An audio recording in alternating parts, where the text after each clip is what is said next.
going on, guys? I'm Abby Martin, and this is Breaking the Set. So you've probably heard by now that Bloomberg's anti-sugary drink crusade has been shot down just a day before it was supposed to take effect. New York State judge who ruled against it called it arbitrary and capricious, saying that the law would not only violate the separation of powers doctrine, it would eviscerate it. Such an evisceration has the potential to be more troubling than sugar-sweetened beverages, she says. Finally, someone gets it. But as happy as I am to hear this ridiculous venture will not proceed, I'm equally disturbed to find out some other related news. You see, lawmakers in Mississippi have recently taken the initiative to make absolutely certain their own local officials don't try to implement a similar initiative. So they've actually voted through a bill that would prevent any Mississippi county from passing laws to address obesity. It's called the Anti-Bloomberg Bill, and it would bar cities from enacting rules requiring calorie counts to be posted or portion sizes to be capped. Here's the irony. Mississippi actually does have a serious obesity epidemic, holding the title as the fattest state in the country. In fact, about 1 in 3 adults there is at least 30 pounds heavier than a healthy weight. It's insane to me to watch one extreme state measure to the next. So let's go break that set. I want you to watch what we're about to do because you've never seen anything like this on television.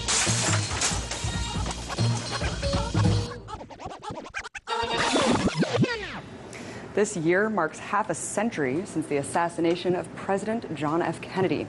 And to this day, his death remains one of the most contentious accounts in an official government narrative. A 2003 Gallup poll found that 75% of Americans think that Lee Harvey Oswald did not act alone. In fact, JFK's nephew, Robert F. Kennedy Jr., has just come out and said that he's convinced that we're not being told the truth, asserting that the Warren Commission was a shoddy piece of craftsmanship.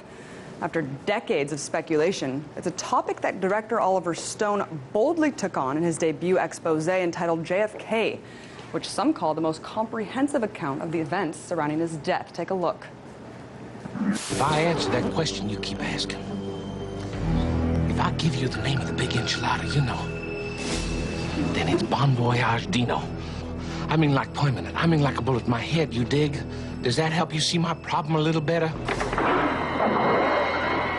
Out of the corner of my eye, I saw a flash of light in the bushes, and then shots rang out. No cloak and dagger stuff, you know. They call it Operation Mongoose. It's gonna be okay, Dave. You just talk to us on the record and we'll protect you. I guarantee it. You're so naive. Well, I got the chance to speak to Oliver Stone himself about the film, where he explained why it's so hard to discern what really happened that day. Listen for yourself.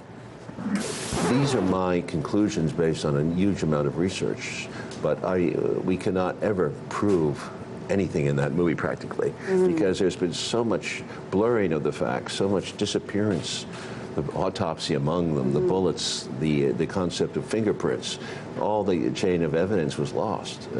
Oswald's interrogation was lost. Unfortunately, more than 50,000 pages of JFK-related classified documents are being withheld, despite a FOIA request for the release of this information for the 50th anniversary of his death this year. But people are still demanding the truth. In fact, the National Archives and Records Administration just asked for suggestions on a public forum about what it could do to create greater transparency. And lo and behold, the most popular response was to get the Kennedy records out. So, here to talk about what these records could reveal and whether their holdup is more strategic than we all think, I'm joined now by Russ Baker, editor of WhoWhatWhy.org and author of Family of Secrets. Thank you so much for coming on, Russ. My pleasure. So you've been investigating this issue for a very long time. Let's talk first about the documents. These 50,000 pages that are not being released, it's only 1% according to the establishment. So if we already have the other 99%, what could this 1% really reveal to us? Well, it could reveal a great deal. In fact, the question would be, since the government's official position has always been that it was just Lee Harvey Oswald and there was nothing more to the story, why would anything be withheld that relates to the Kennedy assassination. And, you know, they use numbers. We don't know that we can trust them, but they say 5 million documents. Most of them have been released. They've only held back 1%. Well, that's 50,000. You do wonder what are in those 50,000 documents. Right. I mean, that's a good question. If they have nothing to hide, why are they refusing to release information? Why are they hiding a really important aspect of this investigation? Let's go over some of the biggest anomalies for people who haven't really researched it, who maybe haven't seen JFK or know really that much. That contradict the official story. First, why is the bullet called this magic bullet? I mean, why do people refer to it that way? Well, basically, I mean, that's a very complex technical issue, but in essence, what happened was the Warren Commission was under pressure to agree with a story that had already been leaked by J. Edgar Hoover, that they had already concluded within basically hours that Oswald had done it alone, that there was nothing else for them to do, and so they had to conform to that. So they had to go through great gymnastics in order to make it possible for this one man to have fired those crucial shots that caused a number of different injuries, bullet holes, and so forth. So one bullet caused a bunch of different exit wounds, and it doesn't really make sense. The grassy knoll, why is it speculated that a fourth shot actually took place and not from the book depository? Well, there are really many different accounts suggesting some sort of triangulation, multiple shooters. Obviously, if the people who are professionally trained in conducting coups understand you only have one chance to do it, and you need to do it right. And what you would do is you'd have people in the back and you'd have people in the fore, and that is what most of the indications are, that there were several shooters. And wasn't there a government agency that actually conducted an independent investigation and listened to the tapes from that day and actually concluded that there was a fourth shot? Right, Abby. This is very, very interesting. The House in the 1970s, a decade after the Kennedy assassination, conducted extensive inquiries. The House Select Committee on Assassinations, in its final report, actually concluded a probable conspiracy in Kennedy's death. Unbelievable. The man with the umbrella, this is something that I didn't even know about until today. Really fascinating that a person would be standing out in the sunlight dressed in all black, holding an open umbrella. What is the significance of this? We just did a story on that recently on Hawaii. What we were interested in was that there was a man who was furiously pumping an umbrella at the exact moment that the shots rang out on a sunny day right next to Kennedy's car. We noticed how the mainstream media, particularly New York Times, had sort of poo-pooed that and said that it was just a man with some crazy theory and he was trying to signal Kennedy. That seemed improbable. And so what we think is it was any of a number of things. What that was, whether he was a distraction or he was signaling to shooters, the likelihood, and I think any serious crime investigator would want to look a lot harder at him. Yeah, very interesting aspect of the story. Another is, it's alleged that Oswald was connected to the CIA, even a double agent, thus making him almost the perfect patsy. Is there any evidence to back this up? There actually is a lot of evidence. Recently someone asked me, well, what are a few things that can sort of suggest that there was in fact a conspiracy? And my point would be, what are a few things that don't suggest that? It's kind of like you're standing in the forest and so you don't even realize you're surrounded by trees. Over the last 50 years, there have been hundreds of books. My book, Family of Secrets, is one of many that all bring up different documented information, strongly suggesting that we're looking at something much more serious here. And I always ask in these situations, cui bono? Who benefits? Who would benefit the most from Kennedy's death? Well, one of the things that I think the mainstream media has been doing all of these years is trying to convince us that John F. Kennedy was in some ways not that significant a figure. There was no reason to take him out. The more I study him, the more I realize he was probably the most radical president, but perhaps at least in that century and perhaps in American history. He and his brother Robert were pursuing a broad range of initiatives that were angering particularly corporations and wealthy individuals, everything from oil companies to foreign resource extraction companies to the organized crime to people in major centers in the government, in the military, in the CIA. They basically were taking on everybody. And I think when people look at that and they look at him kind of targeting organized crime, the mafia, and they say, well, the mafia took him out. But could the mafia have gone to the extent of the cover-up of his death without government involvement? Absolutely not. I do think that this was a very layered operation. I'm continuing to investigate it, and I think what we're looking at is something that was years in the planning. There were so many different people brought in, particularly for the purpose that people could point their fingers. But again, I think the mob was being utilized by much more calculating people who had the capability, as you point out, to also orchestrate a cover-up involving the autopsy and, of course, the Warren Commission and everything that came after. Right, which was appointed by Johnson, his, the vice president at the time, who then became president. Based on all the information available, I know that there's been multiple independent investigations that have come. You've been doing your own. What is the conclusion?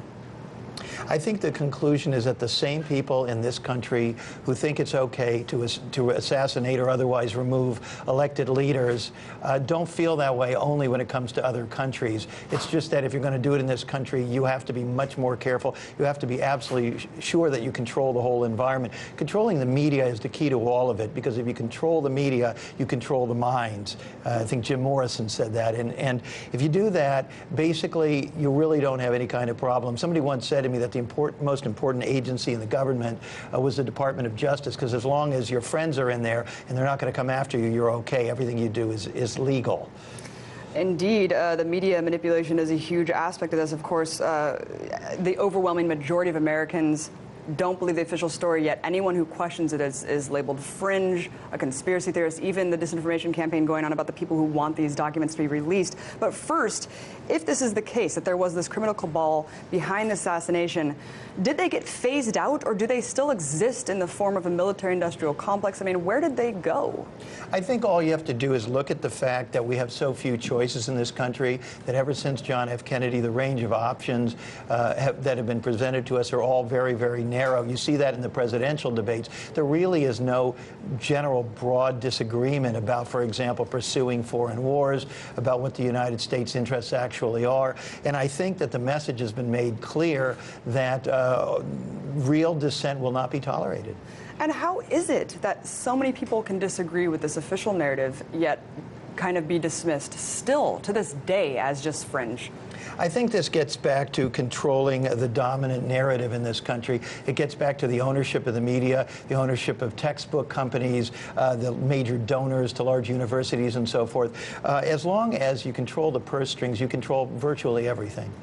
And, last but not least, what do we do about these documents? I mean, Obama's trying to hold them indefinitely. It's already coming up on the 50 years.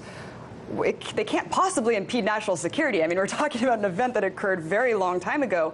What is the official position that they're holding of why they don't want to release them, and what do we do to really get them released? They don't really provide an answer. Originally, someone from the National Archives said that everything should have been released by November 2013, the 50th anniversary. He retired, and then the National Archives here in Washington began saying that, no, this is not going to be released until 2017. But there's actually a clause allowing places like the CIA to indefinitely delay all of this. So I think it really would come down to the people who supported Barack Obama and believe that he's a good man and that he stands for openness to pressure him for the release. But I think the reality also is that he himself, I think, has some trepidation, some awareness that he can't quite open up that Pandora's box. It is certainly Pandora's box. You explore it in a couple chapters in your book, Family of Secrets. Russ Baker, whowhatwhy.org. Thank you so much. Thank you.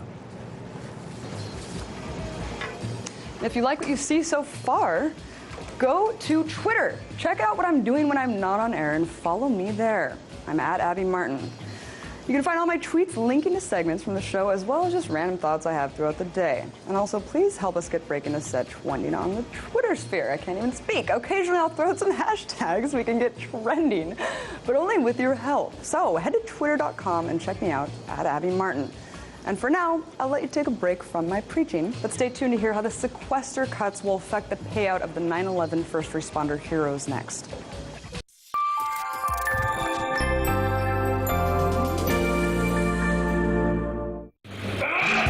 For some people, extreme cold isn't a chilling threat to life or imminent death. It's a calling. If you look, you can see that the water evaporates and my body feels really warm now. This is good for you. They plunge into icy water to make themselves stronger. You can't get used to the cold. You can tolerate it and you can struggle with it. People of snow and ice, victors of frost.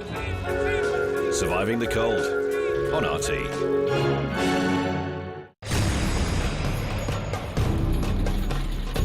These are decent faces of freedom fighters.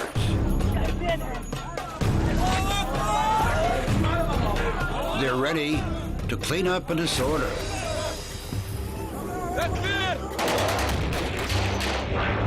And bring you liberty anytime, absolutely free.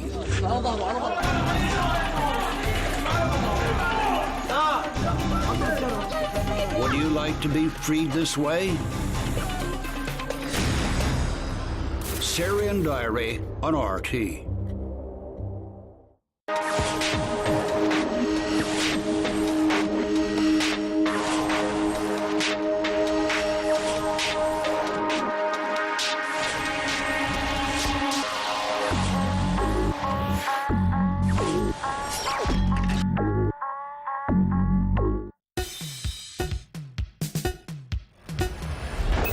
Download the official RT application to your cell phone, choose your language, stream quality, and enjoy your favorites from RT. If you're away from your television, well, it just doesn't matter. Now with your mobile device, you can watch RT anytime, anywhere.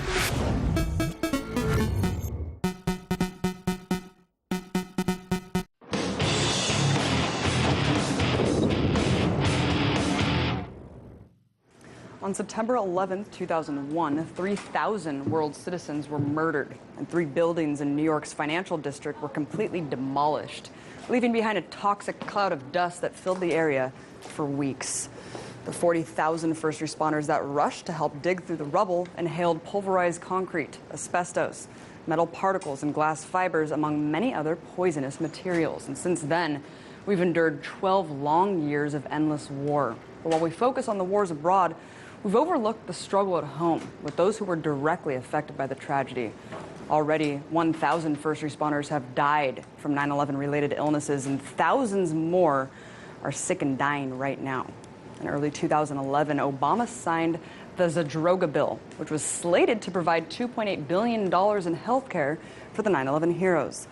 But it wasn't even till last year that the government even acknowledged that the 9/11 dust was causing 50 other types of cancer in first responders. And after much delay, finally, the first payouts of Zadroga were given early this year to 15 city workers. But what about the thousands more that have applied for compensation for their illnesses? To talk to me more about the struggle the first responders are facing today and how the upcoming sequester cuts will affect their payout, I'm joined by RT correspondent Anastasia Churkina from our New York studio. So, Anastasia, it's been hard enough for the first responders to even apply for the funds. What's going to happen to the Zadroga bill once the sequester takes effect? Well, Abby, let's try to break it all down. It's a little bit complicated. Like you just mentioned, the compensation fund is made up of $2.8 billion of compensation program, as well as an extra $1.5 billion for treatment programs. That is $4.3 billion. And the way that the U.S. government acquires this money basically flows in from visa fees and fees on foreign companies that have federal government contracts with the United States, but which the United States does not have federal contracts with in return. So this money flows in to the compensation fund, and usually what it includes is a certain surplus that the U.S. government is allowed to basically take and spend on covering budget deficits. And usually it's around over $400 billion, but because of the sequester, which does not affect the $4.3 billion of this money going directly into the fund, what it does affect is the extra surplus cash that flows in. And in this particular case, this year, apart from the over $433 billion US dollars, it's going to be an extra 27 million, and that's exactly the money we're talking about in terms of what it is that is going to be taken away from the first responders. Very interesting. Thanks for breaking that down. And a lot of lawmakers actually exempted military veterans from the cuts, of course, heroes of war. Yet the first responders weren't exempt. Why do you think this was? Well, Abby, good question. I mean, one of the things that are exempt from the sequester, of course, are Medicaid, Social Security, certain federal payments such as veterans benefits and pensions for veterans. And for some reason, the first responders are not included in that exemption. And the reason for that, lawmakers are saying, is a mere technicality. The fact that the Zadroga bill only was passed in 2010 and all of the other different health programs and health funds that were adopted earlier got exempt, but the Zadroga bill didn't. And sequester aside, I mean, the bill actually has a lot of problems. I've heard a lot of first responders complaining about how long it's taking. What are some other problems associated with this act? That's true, Abby. I mean, certainly first responders have been very disappointed with the way the whole situation was conducted. I mean, first of all, it did take over 9 years for this compensation fund to even be put together. A major concern is that the fund expires in 2016, leaving only a couple of years for these people to get money. As we know, thousands of people are eligible for the money. A major concern is not only are the numbers of people incredible, not only is it taking forever for people to start getting this money. Like you mentioned, it's only beginning to trickle in. In January this year, we saw only 15 firefighters get money, and they only, I have to mention, got as little as only 10% of what they were announced to be receiving. So really, it's a very long process, and people are concerned mostly that because it's taking so long, the people will just not be around once the money eventually finally makes it to them. And you've also reported, this is actually a really interesting aspect that I was disturbed by, is that people aren't even able to apply until they can prove that they were there. I mean, we're talking about a place that people weren't really concerned with taking photos. They were concerned with helping save lives. How challenging has this been for people? Right. Well, Abby, I mean, this has been a whole struggle in itself. What you're talking about there are volunteers, specifically people who basically just abandoned whatever they were doing on September 11th, 2001, and just fled to ground zero to give a helping hand and see what they could do to help the situation out. And what these people, because they are separated from first responders, firefighters, and police officers and so on, they do have to find proof. And this is where it gets tricky, is because the proof they have to find, officials are asking for 2 witness testimonies, basically writing out in extreme detail why these people were down there, and that these witnesses, under threat of perjury, promised that that particular person was in fact volunteering down there. And of course, as you understand, I mean, these people weren't down there to socialize, they weren't there to make friends, so it's very hard to find some sort of witnesses like that. And for lucky people who do have, for example, a photograph with someone, or maybe 2 photographs, officials are saying, well, you know, maybe this is Photoshop, this is not good enough, and unfortunately, sadly, in many cases, the other person in the photograph has already passed away. And we, in particular, interviewed a woman, for example, a volunteer, who has suitcases, Abby, of proof, suitcases filled with documentation. She's still not getting the help that she deserves. Unbelievable. And Nastya, to wrap this up, I mean, let's go back to the day itself. I mean, EPA Chief Christine Todd Whitman at the time said in a statement that the air was safe to breathe, just so Wall Street could be reopened for business immediately following the attacks. They knew that it wasn't safe to breathe. Do you think that it would give some peace to the first responders to actually see some of these government officials held accountable for putting these people in this situation, knowingly lying? Abby, I think it absolutely would give them peace. You know, many of the first responders and the volunteers we have spoken with over the years, having covered this for so long, is, you know, all they are asking for is for officials to say, look, we understand that we screwed up. We understand that we should have told people that the air was safe to breathe. And also, they just want to hear a simple thank you and have that be reflected in not the negligent behavior and treatment that they're seeing from official when it comes to receiving the money that they need, but just in general being treated with respect, and also seeing that not just on words, but also in deeds. Thank you so much for breaking it down and for covering this very crucial issue that's being totally underreported by the mainstream media. Anastasia Churkina. Thank you, Abby.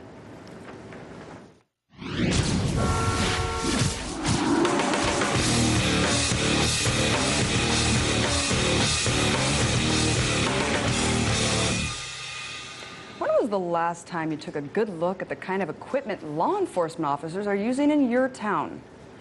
Do your city cops carry a baton or a sidearm? Maybe they keep a shotgun in their cruiser, or maybe they drive around in a militarized armored assault vehicle. What I'm getting at is that the line between local police officers and battlefront soldiers has slowly been blurring over the last decade, aided by more than $34 billion in federal grants by the Department of Homeland Security. These grants have been aimed at amassing stockpiles of military-style gear and vehicles for local police agencies across the nation. And I'm not just talking about places like New York or LA, where more residents and crime equates to a greater law enforcement presence. No. Well, Chattanooga's SWAT team now has a new tool to fight crime, a joint grant paid for the Lenco Bearcat for area police. The new armored truck will help law enforcement save lives. Keene City Councilor Mitchell Greenwald supports the $285,000 federal grant that would buy a Lenco armored vehicle similar to one of these. In fact, the City Council already approved it. The Bearcat has several features designed to help law enforcement. It can fit 10 to 12 fully equipped SWAT members inside. There are slots to shoot chemical agents out of, spotlights, and a faster response time. An outside intercom system allows negotiators to work closer to the action. What you just saw is a perfect example. It's towns like Springfield, Ohio, who've been arming their sheriff department with $20,000 in war toys that are usually reserved for the front lines of Afghanistan. Or other small towns that are picking up big guns for their local police stations. Chemical agents, a spinning turret, and military armor. Yeah, because that's exactly what small-town neighborhoods need. This is an ongoing and, frankly, an alarming trend in the U.S. Do police really need assault weapons, Army helicopter, sound cannons, and tanks rolling down our streets? This is a question we should all be asking ourselves. Look, guys, the fact of the matter is that while police may still be overstepping their authority in the same way they did 50 or 60 years ago, they certainly look a hell of a lot different now. Check this out. It's an infographic displaying the evolution of police gear over time. Look at the officer on the left, armed with a billy club and a gas mask to disperse protesters at the 1968 DNC in Chicago. From there, you start seeing the more stereotypical police outfit we've grown more accustomed to seeing today, armed with a sidearm and radio like officers wore during DC's Million Man March in 1995. But over the last few years, the military surplus that's poured into local police departments have officers today decked out like the cop on the right, which is what they wore during the Occupy Oakland crackdowns in 2011. Yep, cops who look more like they belong on a set of Star Wars than they do on our streets. They're fitted with body armor, Kevlar helmets, flash grenades, tear gas canisters, rubber bullets, tasers, and shotguns. So, when did police go from being peace officers to stormtroopers? It's not like dissent in America has really evolved that much. Here, check out these protesters from the DNC in 1968, the Million Man March, and Occupy Oakland. Other than Technicolor, they pretty much look the same. What this trend really signifies is a slow transformation into a military police state. We now have police dressed like Army Special Forces, driving armored tanks and holding assault rifles, the sight of which alone is enough to terrify innocent people into submission. The militarization of local police departments is not only changing the way peaceful communities once looked, it's also bringing the battle mentality to our neighborhoods. We may not see police as a threat to us now, but when peace officers are geared up like soldiers, they'll eventually act like they're going to war.